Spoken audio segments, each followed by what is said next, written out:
Renungan masa Prapaskah. Hari ke-7, Selasa di minggu pertama Prapaskah. Yesaya 55 ayat 10 dan 11. Sebab seperti hujan dan salju turun dari langit dan tidak kembali ke situ, melainkan mengairi bumi, membuatnya subur dan menumbuhkan tumbuh-tumbuhan, memberikan benih kepada penabur dan roti kepada orang yang mau makan. Demikianlah firman-Ku yang keluar dari mulut-Ku. Ia tidak akan kembali kepadaku dengan sia-sia, tetapi ia akan melaksanakan apa yang Ku kehendaki, dan akan berhasil dalam apa yang Kusuruhkan kepadanya. Mazmur 34 ayat 4 sampai dengan 7, 16 sampai dengan 19. Muliakanlah Tuhan bersama-sama dengan aku. Marilah kita bersama-sama memasyurkan namanya. Aku telah mencari Tuhan, lalu Ia menjawab aku dan melepaskan aku dari segala kegentaranku. Tunjukkanlah pandanganmu kepadanya, maka mukamu akan berseri-seri dan tidak akan malu tersipu-sipu. Orang yang tertindas ini berseru, dan Tuhan mendengar.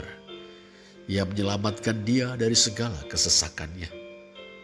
Mata Tuhan tertuju kepada orang-orang benar, dan telinganya kepada teriak mereka minta tolong. Wajah Tuhan menentang orang-orang yang berbuat jahat, untuk melenyapkan ingatan kepada mereka dari muka bumi. Apabila orang-orang benar itu berseru-seru, maka Tuhan mendengar dan melepaskan mereka dari kesesakannya. Tuhan itu dekat kepada orang-orang yang patah hati, dan Ia menyelamatkan orang-orang yang remuk jiwanya. Matius 6 ayat 7 sampai dengan 15. Lagi pula dalam doamu itu, janganlah kamu bertele-tele seperti kebiasaan orang yang tidak mengenal Allah. Mereka menyangka bahwa karena banyaknya kata-kata doanya akan dikabulkan. Jadi janganlah kamu seperti mereka, karena Bapamu mengetahui apa yang kamu perlukan sebelum kamu minta kepadanya. Karena itu berdoalah demikian, Bapa kami yang di sorga, dikuduskanlah namamu. Datanglah kerajaan-Mu, jadilah kehendak-Mu di bumi seperti di sorga. Berikanlah kami pada hari ini makanan kami yang secukupnya. Dan ampunilah kami akan kesalahan kami, seperti kami juga mengampuni orang yang bersalah kepada kami. Dan janganlah membawa kami ke dalam pencobaan, tapi lepaskanlah kami daripada yang jahat. Karena Engkaulah yang punya kerajaan dan kuasa dan kemuliaan sampai selama-lamanya. Amin. Karena jikalau kamu mengampuni kesalahan orang, Bapamu yang di surga akan mengampuni kamu juga. Tetapi jikalau kamu tidak mengampuni orang, Bapamu juga tidak akan mengampuni kesalahanmu. Demikianlah firman Tuhan. Mari kita berdoa. Bapa Surgawi, barusan kami membaca firman-Mu. Dan saat ini kami mohon, oleh Roh-Mu yang kudus, singkapkanlah mata kami, supaya kami boleh memandang keajaiban dari firman-Mu. Demi Kristus kami mohon. Amin. Saudara yang kasih Tuhan, pengenalan kita akan Allah tidak lepas dari firman-Nya. Dengan firman-Nya Allah mengekspresikan dirinya. Siapakah Allah dan bagaimana karakternya terungkap melalui firman-Nya. Dengan berfirman, kehendak-Nya yang berdaulat terlaksana. Firman Allah penuh kuasa. Saat berkarya cipta, menata langit dan bumi serta mengisinya, Allah berfirman, jadilah. Maka yang difirmankan itu jadi. Saat menggelar karya keselamatan, Ia menjanjikan keselamatan melalui firman yang disampaikan oleh para nabi. Dan itu tergenapi dalam diri dan pelayanan Yesus dari Nazaret, firman yang telah menjadi manusia. Oleh ilham Roh Kudus, saudara, firman Allah dituliskan. Jadilah tulisan-tulisan suci yang kemudian terhimpun sebagai kitab suci atau Alkitab yang kita miliki sekarang ini. Tujuannya supaya Alkitab menjadi kesaksian bagi kita yang hidup di sini dan kini. Kesaksian tentang Allah. Tujuannya juga supaya melalui Alkitab Allah berfirman kepada kita di sini dan kini. Roh Kudus menerangi hati dan pikiran kita saat membaca, mendengarkan, dan merenungkan bagian-bagian dari Alkitab. Dengan jalan itu kita diajar, ditegur, dan diinsyafkan dari dosa-dosa kita, diperbaiki dalam tingkah laku kita, dan dididik dalam kebenaran dan keadilan. Pendeknya, kita diperlengkapi Allah melalui Alkitab untuk setiap perbuatan baik.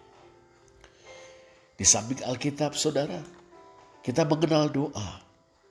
Kita ingat pesan Rasul Paulus dalam 1 Tesalonika 5 ayat 23. Tetaplah berdoa. Dengan doa, kita berbicara kepada Allah. Kita mengagungkan dan memuji Allah. Kita mengucap syukur atas kasih setia dan kemurahan-Nya atas kita. Kita mengakui dosa dan kegagalan kita untuk konsisten dalam kasih, kesetiaan, dan ketaatan kepada-Nya. Kita menyampaikan permohonan-permohonan kita kepada Allah. Dengan membaca, mendengarkan, dan merenungkan Alkitab, kita mempersilahkan Allah berfirman kepada kita. Roh Kudus bersaksi di dalam hati kita bahwa kita adalah anak-anak Bapa di sorga, dan meyakinkan kita untuk berbicara kepadanya dalam doa. Roh Kudus juga membuat kesaksian Alkitab menjadi hidup. Sehingga ketika kita membaca, mendengarkan, dan merenungkannya, Allah berfirman kepada kita.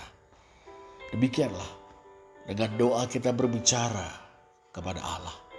Dan dengan Alkitab kita mendengar Allah berfirman kepada kita. Selanjutnya, kita menanggapi firman Allah dengan kasih, kesetiaan, dan ketaatan kepadanya. Dalam hal ini, Roh Kudus juga bekerja, yakni memampukan kita untuk menjadi pelaku-pelaku firman Allah. Dengan tekun berdoa, membaca, mendengarkan, dan merenungkan firman Allah, serta melakukannya, saudara, kita akan mengalami kuasa Roh Kudus. Kehadiran Allah yang menguduskan dan memimpin hidup kita. Dengan jalan itu, kita pun menjadi orang-orang yang berbahagia. Saudara, di masa Prapaskah ini, mari kita menyediakan diri untuk dikuduskan dan dipimpin Roh Kudus dalam doa, firman, dan penerapannya. Terpujilah Allah. Amin. Bapa Surgawi, mampukanlah kami untuk menjadi pelaku-pelaku firman Tuhan. Karena kami tahu, disitulah letak kebahagiaan sejati kami. Demi Kristus kami mohon. Amin.